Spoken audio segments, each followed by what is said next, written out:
Après en avoir ordonné la fermeture il y a 18 mois, le ministre de la Promotion de la Jeunesse, des Sports et des Loisirs, M. Alain Lobognon, a effectué une visite inopinée à l'Institut national de la jeunesse et des sports de Makori ce jeudi 11 septembre. À la veille des examens qui donnent accès à cette école, la visite du premier responsable en charge des sports lui a permis de prendre le pôle de la situation de l'établissement en vue de préparer la prochaine rentrée des étudiants.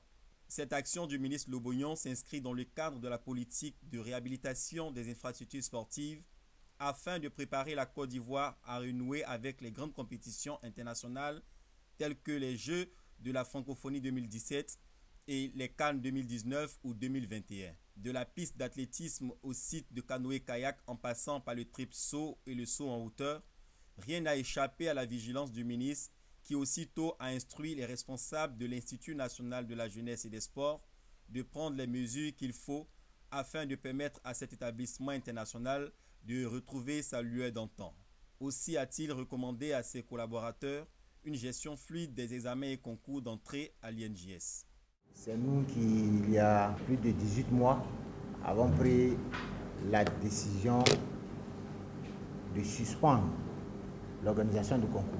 En tant qu'EPN, ayant reçu un nouveau statut, je voudrais vous inviter à vous mettre au travail dès maintenant en approchant les services de la DMP, mais surtout l'ensemble des services du ministère de l'économie et des finances, afin que très rapidement des ressources soient dégagées pour faire face aux besoins urgents de l'école avant la rentrée des prochains étudiants. Nous avons dit et nous confirmons que l'école ne doit pas être ouverte aux étudiants ou bien aux apprenants qui ne revendiquent même pas la possession du BEPC. L'école doit être ce que les grandes écoles d'enseignement supérieur sont pour les écoles d'enseignement général. Aujourd'hui, on va rentrer dans une nouvelle phase avec la loi sur le sport. Mettez-vous en tête que 3 priorités doivent se dégager au niveau de la politique nationale de sport. La première priorité doit être la formation des athlètes et des encadreurs. La seconde priorité doit être la construction des infrastructures et surtout leur entretien. Et enfin, la troisième priorité doit être celle de la vie des athlètes qui passe par le financement du sport dans son ensemble. Je ne peux pas parler de sport d'excellence en Côte d'Ivoire, de sport de haut niveau en Côte d'Ivoire, dans un système qui jusque-là fait la part belle à l'amateurisme. Et pourtant, depuis la fin des années 80, l'olympisme est passé à un professionnalisme. Désormais, sortiront de cette école des athlètes professionnels dans la tête, mais des encadreurs également professionnels dans la tête. Vous avez le devoir de relever le défi des athlètes et des acteurs de haut niveau. Athlètes de haut niveau, ce sont les athlètes qui sont sur le terrain, qui portent haut et qui doivent porter haut le drapeau national. Acteurs de haut niveau, ce sont les arbitres, entre autres, ce sont les entraîneurs.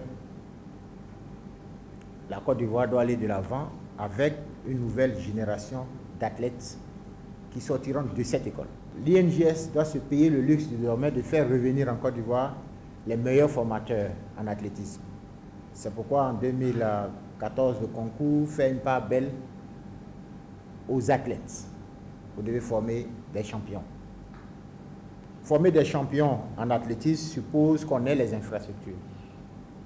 Il est temps, donc dans le plan d'urgence que vous allez sortir, de mettre l'accent sur la réhabilitation, disons sur la construction d'une véritable piste d'athlétisme et de salles couvertes pour permettre aux athlètes de s'exprimer dans de meilleures conditions. Cette année, il est question de recruter des professeurs de sport. Professeurs de sport en handball, en basket et en athlétisme.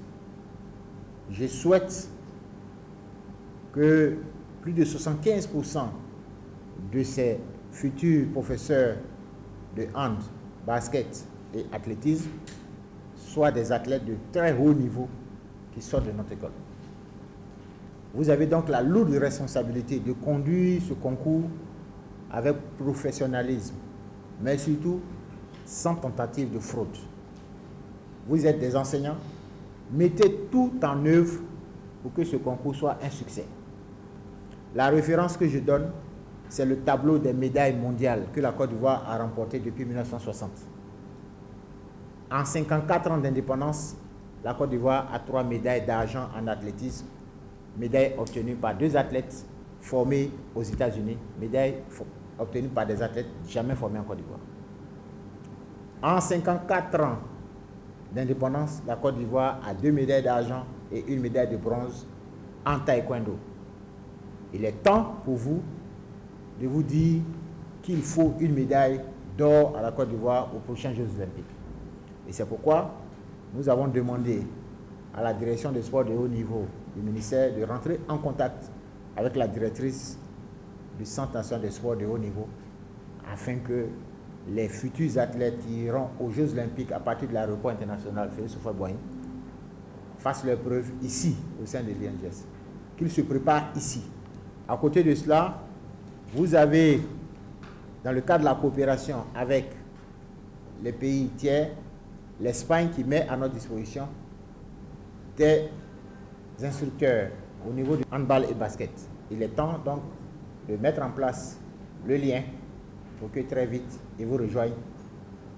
Parce que c'est un nouveau départ et nous devons nous dire qu'une défaite ou une victoire dans un sport collectif ou un sport individuel annoncera donc d'autres victoires, mais plus éclatantes. Il n'y a pas de raison que le Sénégal ait pu avoir une médaille d'or au championnat du monde d'athlétisme et que la Côte d'Ivoire court après sa première médaille d'or au championnat du monde d'athlétisme. Mettez-vous au travail. C'est à ce seul prix-là que nous allons réussir. Montrons aux Ivoiriens que nous n'avons pas eu tort de restructurer l'INGS. L'école doit être propre. C'est pourquoi, au niveau de la direction qui s'occupe des infrastructures et du matériel, un travail doit être fait. Ne restez pas là à attendre. Sollicitez qui vous voulez. Vous avez des ambassades ici. Lancez les demandes. Le gouvernement fera sa part, mais à condition que les requêtes viennent à temps. Au niveau donc de l'école d'éducation permanente, j'espère que les futurs enseignants qui sortiront d'ici iront directement sur le terrain. Aujourd'hui, nous voulons voir des encadreurs volontaires sur le terrain, en souhaitant que M. Zambi, qui a reçu une mission d'introduire ici un cours sur les institutions, les symboles de la République, puisse faire comprendre à ses futurs encadreurs de jeunes qu'ils seront responsables de la formation de ces nouveaux jeunes. C'est vrai que j'ai beaucoup insisté sur le sport, mais on ne le dira pas assez. Les encadreurs qui sortent pour l'éducation permanente doivent se retrouver également dans le système au niveau du sport. C'est pourquoi les réformes vont continuer à votre niveau avec la direction de la recherche pour voir comment arriver à coupler les formations désormais.